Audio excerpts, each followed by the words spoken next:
I hope कि हमने जो प्रीवियस ईयर वीडियो करी थी बेसिकली ग्राफ के ऊपर, जिसमें मैंने आपको ट्रांसफॉर्मेशन बताया था कि अगर एफ एक्स और जी एक्स मेरे पास दो कोई भी फंक्शन गिवन है और उसका ट्रांसफॉर्मेशन अगर आपको करना है एफ एक्स प्लस जी एक्स हो या फिर एफ एक्स अपॉन जी एक्स हो, अगर इस तरीके एफ एक्स इंटू जी एक्स अगर ट्रांसफॉर्मेशन करना है तो इस तरीके का ट्रांसफॉर्मेशन, या फिर एफ एक्स अपॉन जी एक्स भी आपके पास ट्रांसफॉर्मेशन के लिए आ जाए तो इस तरीके के ट्रांसफॉर्मेशन आपको कैसे करने हैं। तो वो सारे कर्व, जब सबसे पहले कर्व का मैंने एग्जांपल लिया था और साइन एक्स अपॉन एक्स हो गया, साइन एक्स इंटू एक्स हो गया, तो इस तरीके जो कर्व होते हैं, या फिर एक्स प्लस साइन एक्स हो गया। अगर आपको ध्यान हो तो जेई एडवांस्ड 2022 में एक क्वेश्चन 2020 में एक क्वेश्चन भी आया था, उसने एक फंक्शन बना के दिया था f x equals to modulus of x into x plus sine x. तो वहाँ पर पॉजिटिव बीच में दोनों का एडिशन भी पूछ लिया था। कैसे? अगर मान लो मेरे पास दो फंक्शन है, तो आज हम पढ़ रहे हैं बेसिकली दूसरा ट्रांसफॉर्मेशन। और यहाँ पर भी सेम मेरे पास, मान लो मेरे पास एक फंक्शन मेरे को गिवन है एफ ऑफ एक्स और सिमिलरली मेरे को दूसरा फंक्शन गिवन है जी ऑफ एक्स, और इस बार हम इसका ट्रांसफॉर्मेशन कर रहे हैं प्लस में, मतलब दोनों को फंक्शन को क्या कर दिया, f x plus g of x, और ये किसके बराबर है मेरे पास, एच एक्स के बराबर। ठीक है, अभी पिछली वीडियो में क्या हो रहा था, एफ एक्स और जी एक्स दो फंक्शन थे जिसको हमने मल्टीप्लाई करा था। इस वीडियो में क्या कर रहे हैं, एफ एक्स और जी एक्स जो फंक्शन है इनको क्लब कर रहे हैं, इनका एडिशन कर रहे हैं। तो ऐड करने में मेरे पास ग्राफ में क्या चेंजेस आते हैं, किस तरीके से ग्राफ हम प्लॉट करते हैं, सेम प्रोसीजर है। आपको एक बाउंड्री फिक्स करनी है, उस बाउंड्री के बीच में एक फंक्शन की मिनिमम मैक्सिमम वैल्यू निकालनी है, कुछ मैनिपुलेशन के साथ एच एक्स को बीच में लाना है, फिर एक बाउंड्री आ जाएगी, उसी बाउंड्री के आपके बीच में आपका क्या हो रहा होगा, जिस फंक्शन की मिनिमम मैक्सिमम वैल्यू आपको पता है उस फंक्शन का ग्राफ उसी वैल्यू के बीच पे लाई कर रहा होगा। ठीक है, सबसे पहले यहाँ पर देखते हैं कि इस मेथड में भी यही कहूँगा कि कोई डायरेक्ट मेथड आपके पास नहीं होता है इन तरीके के कर्व्स को बनाने का। ऐड कर दिया, दो कर्व को सब्ट्रैक्ट कर दिया और दो कर्व को मल्टीप्लिकेशन कर दिया, इन कर्व को बनाने का कोई डायरेक्ट आप तरीका गैस नहीं कर सकते कि हाँ ये वे है, तो इस तरीके से अपन डायरेक्ट इस कर्व को अपन ड्रॉ आउट कर सकते हैं। तो ऐसा कोई डायरेक्ट तरीका नहीं होता, पर कुछ स्टेप, अगेन मैंने आपसे पिछली वीडियो में भी कहा था कि जो नंबर वन स्टेप होता है हमारे पास, सेम स्टेप है और सेम प्रोसीजर है। आपको पिछली वीडियो में बताया था कि किसी भी एक फंक्शन की मैक्सिमम और मिनिमम वैल्यू निकाल लेना। तो जैसे लेट सपोज मैंने जी एक्स फंक्शन की मैक्सिमम वैल्यू निकाली, तो मैं यहाँ पर लिखता हूँ maximum comma minimum value of g x. तो मैंने जी एक्स की मैक्सिमम मिनिमम वैल्यू निकाली और वो मेरे पास आ गई ए से लेके बी वाले इंटरवल में। सेम पिछली वाली वीडियो जिसने देखी है उसको बिल्कुल भी दिक्कत नहीं होगी। ठीक है, तो ए से लेके बी के बीच में मेरे इसकी मैक्सिमम और मिनिमम वैल्यू आ गई। अब स्टेप टू में क्या बात करते हैं अपन, स्टेप टू में अपन ये बात करते हैं कि अपने पास जी एक्स किसके बराबर है। जी एक्स यहाँ से देखोगे तो जी एक्स मेरे पास किसके बराबर आ जाएगा, जी एक्स अगर अपन बहुत ध्यान से देखें तो जी एक्स हमारा बराबर आ जाएगा H x minus F of x के बराबर।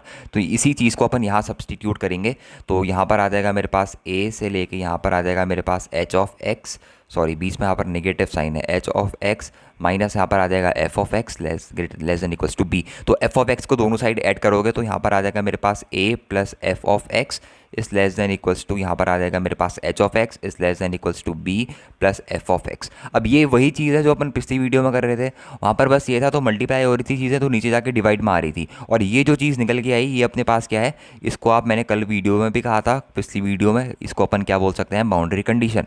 ये आपके पास जो भी ग्राफ बनेगा जी एक्स का, यहाँ पर कौन सी चीज़ एब्सेंट है, यहाँ पर एब्सेंट है जी एक्स चीज़, जी एक्स वाली चीज़ एब्सेंट है ना। तो जो भी ग्राफ आपका जी एक्स का बनेगा वो इसके पहले आप इन दोनों का ग्राफ प्लॉट करोगे, इनके बीच में जी एक्स का ग्राफ बनेगा, इन दोनों से बाहर जी एक्स का ग्राफ नहीं जाएगा। बेसिकली इन दोनों के बीच में क्या होने वाला है, जी एक्स का ग्राफ बनने वाला है। अब बहुत स्पेशलिटी के साथ ग्राफ बनते हैं, बहुत सही टेक्निक है ये चीज़ों को, ग्राफ को एकदम से बिल्कुल ईजी वे में अंडरस्टैंड करने की, ईजी वे में ग्राफ सॉर्ट आउट करने की। अब इसमें कुछ और स्टेप्स भी हैं, जैसे तीसरा स्टेप मेरे पास ये कहता है, ध्यान से देखना, वैसे सबसे इंपॉर्टेंट स्टेप आपको पता ही लग गया है। तीसरा स्टेप मेरे पास ये कहता है कि अगर आपको चेक करना है, क्या चेक करना है, G x is equals to zero. अगर मेरे पास जी एक्स ज़ीरो है तो इसका मतलब क्या है, अब ऊपर वाली इक्वेशन में जी एक्स ज़ीरो डाल के देखो, ये जो मेरे पास इक्वेशन प्रेजेंट है बेसिकली, इसमें आप जी एक्स को ज़ीरो डाल के देखो। अगर यहाँ पर जी एक्स ज़ीरो हो जाता है मेरे पास, तो मेरे पास क्या होगा, जो एफ ऑफ एक्स है वो मेरे पास किसके बराबर आ जाएगा, वो बराबर आ जाएगा एच एक्स के बराबर।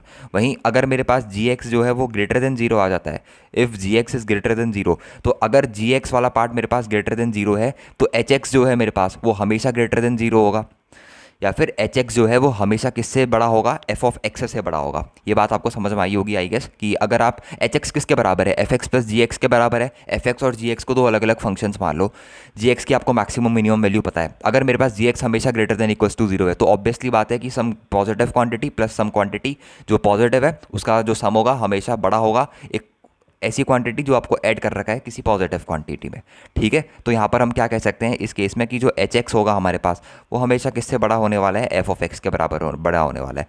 और अगर किसी केस में जी एक्स नेगेटिव हो गया तो एफ एक्स तो पॉजिटिव था बट जी एक्स नेगेटिव होकर इस पूरी क्वांटिटी एच एक्स को और छोटी क्वांटिटी बना दिया, मतलब एफ एक्स से भी छोटी क्वांटिटी बता दिया।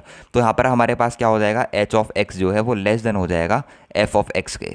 ये इनइक्वालिटीज़ हैं, वैसे काम तो नहीं आती बट क्वेश्चन के थ्रू अपन समझ लेंगे कि यहाँ पर क्या काम है इनइक्वालिटी का। तो आप कैसे ग्राफ प्लॉट करना है, सबसे पहले आपको किसी एक फंक्शन को सेलेक्ट करना है जिसके मैक्सिमम या फिर मिनिमम वैल्यू का आपको 100% आइडिया हो कि भैया इस फंक्शन के मैक्सिमम या फिर मिनिमम वैल्यू यही है, इसके अलावा इसकी मिनिमम मैक्सिमम वैल्यू कुछ भी नहीं है, ठीक है। दूसरा पॉइंट क्या है, आपको बाउंड्री कंडीशंस सबसे पहले जस्टिफाई करनी है। जिस फंक्शन की मैक्सिमम मिनिमम वैल्यू आपको पता लगी है उसको छोड़ के दो फंक्शन के बीच में आपको बेसिकली इनइक्वालिटी बनानी है, तो वहाँ से आपको बाउंड्री कंडीशन पता लग जाएंगी।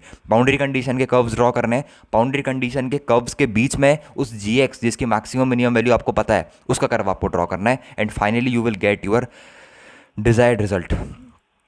तो बिना किसी दिक्कत के साथ अब अपन कर्व बनाना शुरू करते हैं। सबसे पहला और सबसे बेसिक एग्जाम्पल, हर वीडियो में मैं एक एक दो एग्जांपल लेता हूँ, बाकी आप कोई भी कर्व बनाओ इस टाइप का और वो आपसे नहीं बने तो फिर आप मेरे को कमेंट सेक्शन में बता देना कि ये कर्व मेरे से नहीं बन रहा है, इसकी आप प्लीज़ एक वीडियो ले आइए, तो फिर उसके ऊपर अपन बात करेंगे, ठीक है। तो सबसे पहला एग्जांपल और सबसे इंपॉर्टेंट इलस्ट्रेशन जो अपने पास रहते हैं इन तरीके के बेसिक कर्व के, कहीं पर भी आप उठा के देख लोगे तो हमारे पास रहता है एफ एक्स, या फिर अपन को वाई इक्वल्स टू अगर दे रखा है किसके बराबर, x plus sign of x के बराबर। अगर ये कर्व अपन को दे रखा है, ये कर्व कई बार जेईई एडवांस्ड ने पूछा हुई है, डायरेक्ट कर्व नहीं पूछा, पर अगर किसी को कर्व का आइडिया है तो वो इजीली इसमें अगर 1 1 ऑन 2 इसकी मैक्सिमा मिनिमा और डिफरेंशियबिलिटी के बारे में, कंटिन्यूटी के बारे में आराम से बहुत सारी चीज़ें पूछी जा सकती हैं, किसी एक अच्छे क्वेश्चन को इसमें फ्रेम करा जा सकता है, ठीक है। तो अब बात करते हैं कि आप इसको कैसे कर्व बनाएंगे। सबसे पहले एक फंक्शन है मेरे पास इसमें जी एक्स, एक फंक्शन है मेरे पास एफ एक्स। इस फंक्शन को मैं मान लेता हूँ कि लेट सपोज मेरे पास x जो है वो मेरे पास f ऑफ x का है,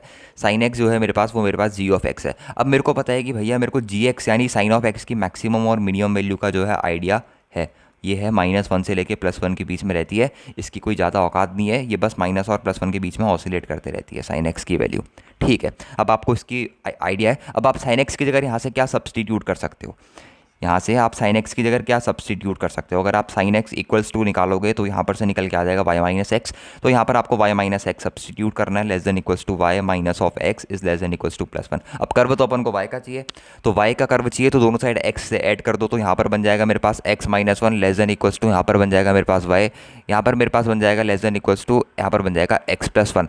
तो x-1 से लेके x+1 this is the my boundary condition. अब बाउंड्री कंडीशन का क्या कमाल है, बाउंड्री कंडीशन बेसिकली मेरे को ये जस्टिफाई करती है कि जो मेरा जी एक्स अब प्लॉट होने वाला है वो बेसिकली x-1 और y x+1 दो स्ट्रेट लाइन्स हैं, इसी स्ट्रेट लाइन के बीच में मेरे पास क्या होने वाला है, x प्लस साइन एक्स का कर्व जो है वो प्लॉट होने वाला है। इसके बियॉन्ड मेरे पास कर्व जो है वो नहीं जाएगा, ठीक है, इसके बियॉन्ड मेरे पास साइन एक्स का कर्व नहीं जाएगा, इन दोनों के बीच में साइन एक्स का कर्व वो मेरे को क्या करना है, प्लॉट करना है, ठीक है।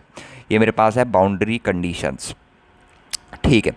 अब क्या करते हैं अपन बेसिकली, अब अपन एक जो 3 स्टेप थे, अगर मैं यहाँ पर आपसे बोलूँ अगर मेरे पास जी एक्स जो है वो 0 होता, if g x is equals to 0, यानी कि मेरे पास साइन एक्स अगर 0 होता तो मेरे पास आपको सीधे सीधे दिख रहा है कि मेरे पास क्या हो जाता, simple y equals to x plus sine x में से साइन एक्स को 0 कर दो, तो अगर साइन एक्स 0 हो जाता तो मेरे पास यहाँ पर क्या हो जाता, y इक्वल्स टू एक्स हो जाता।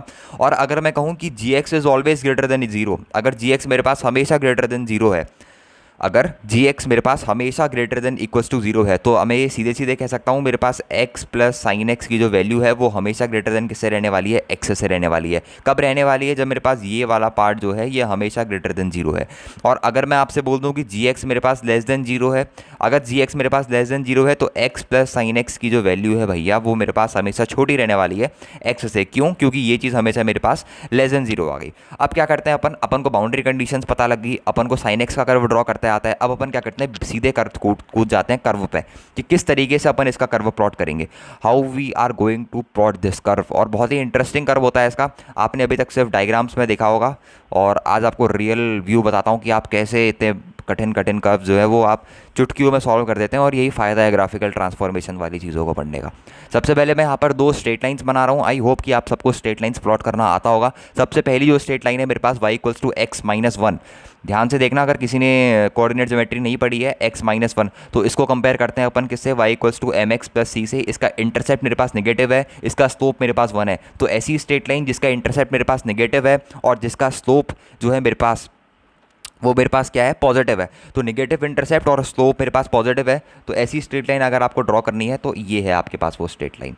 ये जो इसका इंटरसेप्ट है ये है मेरे पास -1, और ये जो पॉइंट जहाँ पर ये इसको कट कर रही है, again this point is my +1, और ये जो लाइन है मेरे पास, ये लाइन की इक्वेशन आप लिख सकते हो, ये लाइन की इक्वेशन है मेरे पास x+1। अब दूसरी लाइन जो है वो है मेरे पास x-1, सॉरी ये लाइन है मेरे पास एक मिनट, x-1, इंटरसेप्ट नेगेटिव है ना इसका, ठीक है। इंटरसेप्ट हमेशा वाई एक्सिस में बनता है, ठीक है, ये आप सबको पता होगा, हम इतना भी बेसिक में नहीं आ सकते, ठीक है। अब दूसरी जो स्ट्रेट लाइन है, दूसरी बाउंड्री कंडीशन क्या कह रही थी, y=x-1 से लेके y=x+1 के बीच में अपने पास ये x कर्व क्या होने वाला है, प्लॉट होने वाला है। तो y=x+1 वाली स्ट्रेट लाइन भी बना लेते हैं। किस तरीके से बनेगी वो स्ट्रेट लाइन बच्चों, y=x+1 वाली स्ट्रेट लाइन बन जाएगी अपने पास कुछ इस तरीके से, ठीक है। ये पॉइंट अपने पास कितना आएगा, ये पॉइंट अपने पास आएगा सिमिलरली -1, और ये पॉइंट अपने पास क्या आएगा, ये पॉइंट आएगा अपने पास +1। अब इसके बीच में आपको क्या करना है, sin x का अपने कर्व को प्लॉट करना है। अब किस तरीके से sin x का कर्व प्लॉट होगा वो देखते हैं, ठीक है। बेसिक अपने पास sin x का जो कर्व होता है वो किस तरीके से प्लॉट होता है, मैं आपसे ये पूछता हूँ। ऑरिजिन से शुरू होता है sin x का कर्व प्लॉट होना 0,0 से।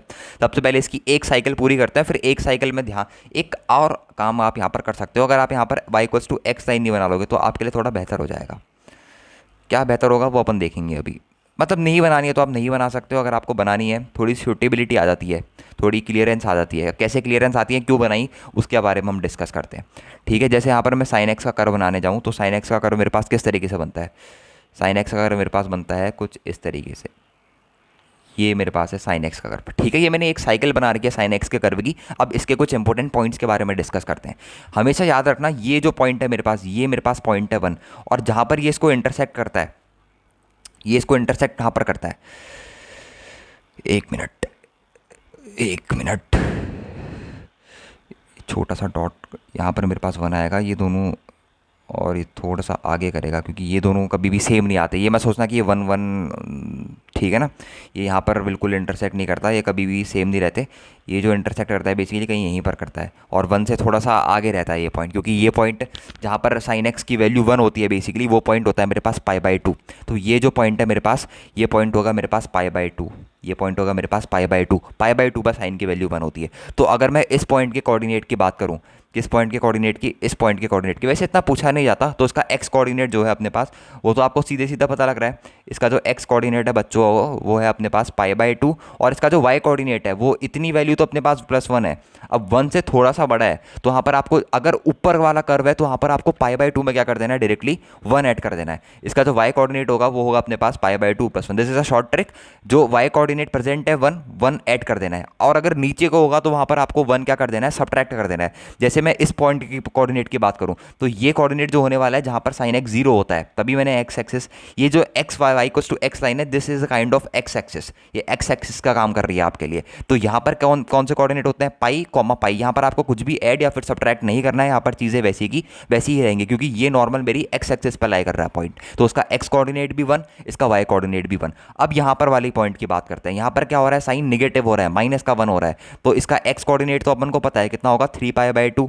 तो इसका y कोऑर्डिनेट कितना होगा, हमको क्या करना है, 3π/2 में से 1 को सब्ट्रैक्ट कर देना है जब जो ग्राफ है वो डाउनवर्ड आएगा, और जब ग्राफ का फेस अपवर्ड होगा तो अपन को क्या करना है, जो भी y कोऑर्डिनेट है उसमें 1 क्या कर देना है, ऐड कर देना है। तो 3π/2 कॉमा यहाँ पर इसका जो कोऑर्डिनेट होगा 3π/2, सॉरी प्लस नहीं, यहाँ पर आ जाएगा 3π/2 -1, ठीक है। सिमिलरली ऊपर वाले कोऑर्डिनेट को भी आप इजीली जज कर पाओगे, 3π/2, फिर यहाँ पर कोऑर्डिनेट कितना आ जाएगा अपने पास, यहाँ पर कोऑर्डिनेट आ जाएगा 2π, तो अगेन ये पॉइंट हो जाएगा मेरे पास 2π, 2π। और अगर इस साइड आप ये ग्राफ बनाना चाहते हो तो इस साइड भी कुछ इसी तरीके का ग्राफ आपका बन रहा होगा, इसी तरीके का ग्राफ। तो ये कोऑर्डिनेट कितना होगा, यहाँ पर जो है वो नीचे को शिफ्ट हो रखा है, तो ये पॉइंट तो एक तरीके से -π/2 होता है, -π/2, और नीचे को गिर रहा है ग्राफ, नीचे को गिर रहा है, तो आपको सब्ट्रैक्ट करनी है चीज़ें। यहाँ पर आ जाएगा -π/2 -1। वहाँ पर ऊपर बढ़ रहा था तो ऐड कर रहे थे, नीचे गिर रहा था, यहाँ पर इस वाले केस में ऊपर बढ़ रहा था तो ऐड कर रहे थे, और नीचे गिर रहा था तो सब्ट्रैक्ट हो रही थी चीज़ें। यहाँ पर नीचे गिर रहा है तो वही होगा, सब्ट्रैक्ट होंगी, ऊपर बढ़ेगा तो चीज़ें क्या होंगी, ऐड होंगी। जैसे इस पॉइंट के कोऑर्डिनेट कितने होंगे, π/2 के बाद आता है पाई कॉमा पाई, क्योंकि एक्स एक्सिस पर लाई करता है। इस पॉइंट के कितने होंगे, -3π/2, और ग्राफ में उछाल आ रखा है तो क्या होगा, -3π/2 प्लस का 1 कोऑर्डिनेट हो जाएगा। और जो रियल कर्व होता है x प्लस साइन एक्स का, उसमें आपके पास ये दोनों स्ट्रेट लाइंस नहीं आती है। तो बहुत ही खूबसूरत सा ग्राफ आपके पास आपको देखने को मिल रहा है। और एक और बात, आपको होमवर्क से क्वेश्चन देता हूँ, वो क्वेश्चन सॉल्व करना, वो होगा x प्लस कॉस एक्स का कर्व, या फिर किसी का भी कर्व ले लो, या फिर आप बना लेना x plus tan of x का कर्व। किसी इन दोनों कर्व को आपको प्रैक्टिस करके लाना है होमवर्क से। और आई होप कि आपको ये कर्व बहुत ही अच्छे तरीके से समझ में आया होगा। अब कुछ अपन ने डायग्राम, कुछ पिक्चर्स वगैरह भी ले रखी हैं, आपको बताता हूँ कि इसके curve real point of view में आपको कैसे दिखते हैं। तो ये जो स्ट्रेट लाइन है मेरे पास, बेसिकली ये जो स्ट्रेट लाइन है ये है मेरे पास कौन सी, x+1। ये जो स्ट्रेट लाइन है ये है मेरे पास x-1। ये देखा यहाँ पर, ये पाई कॉमा पाई पॉइंट है, ये 3π/2 3π/2 -1 है, ये π/2 π/2 +1। सिमिलरली यहाँ पर भी वही पॉइंट्स है। और जो एक्चुअल कर्व होता है जिसमें ये सब चीज़ें नहीं आती हैं, वो अपने पास है ये वाला कर्व। वो है अपने पास कौन सा वाला कर्व, ये वाला कर्व, ये है x प्लस साइन एक्स का कर्व। वही है, सेम कर्व ही है। अगर मैं से इसी में से अगर इन दोनों चीज़ों को हटा दूं तो वही कर्व अपने को मिल रहा है जो कर्व अपने यहाँ पर बना रखा है। तो अब आपके पास एग्जाम में ये कर्व आएगा तो आई एम 100% श्योर कि हर एक बच्चा जो है वो इस तरीके के कर्व को क्या करेगा, ईजिली ड्रॉ आउट कर सकता है। अब मैंने इतने कर्व सिखा दिए हैं, मतलब अभी तो 2 ही कर्व सिखा रखे हैं बेसिकली। और एक बार कमेंट सेक्शन में बता देना कि ये जो सीरीज़ है ये बिल्कुल सही चल रही है, कोई अगर इसमें इंप्रूवमेंट की ज़रूरत होगी तो वो भी बता देना। कोई आपको सॉल्व एग्जाम्पल ज़्यादा चाहिए, वैसे मैं वही एग्जांपल करा रहा हूँ फेमस जो आईआईटी पूछता है, जो एक्चुअल में आपसे जेईई एडवांस्ड में क्या है पूछे जाते हैं, वही एग्जांपल मैं यहाँ पर लेता हूँ। जैसे प्रीवियस वीडियो में लिया था ऑसिलेटरी फंक्शन का, ठीक है, वो प्रोडक्ट वाला भी काफ़ी इंपॉर्टेंट था, x इंटू साइन एक्स। आपने खुद देखा होगा जब आपने जेईई एडवांस के PYQs करे होंगे तो आपने खुद देखा होगा कि इस तरीके से क्वेश्चन आपसे बहुत पूछे जाते हैं। तो इन्हीं क्वेश्चंस को होमवर्क क्वेश्चन ऐसा प्रैक्टिस करना, और अगर किसी भी चीज़ में दिक्कत आ रही होगी तो कमेंट सेक्शन में you may ask your doubts. तो आज की वीडियो में इतना ही रखते हैं, मिलते हैं नेक्स्ट वीडियो में। Okay bye, thank you.